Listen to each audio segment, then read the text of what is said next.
કહેવામાં આવે છે કે તમે જ્યારે જ્યારે સારું કાર્ય કરો ને, એ સદકાર્યને પરિપૂર્ણ થવાય ને, તો એ ઈશ્વર કરી શકે છે. હું કે તમે કોઈ નથી કરી શકતા.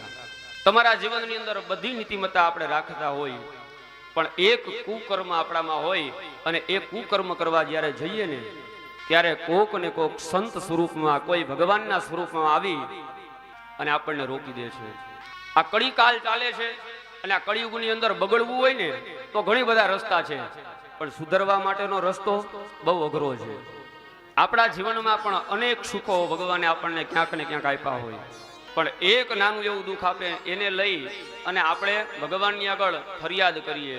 સુખનું પ્રતિકાર આપણે નથી જોતા કે કેટલું ભગવાને આપણને સુખ આપ્યું છે, પણ થોડુંક એવું દુઃખ આપે એટલે તરત ભગવાનને પ્રાર્થના કરીને ભગવાનની ઉપર આપણે કહીએ કે ભગવાન, આ તો કેવી કષ્ટોથી છે, અમે તો સારું કાર્ય કરીએ છીએ તોય છતાં આવું નાનું એવું દુઃખ.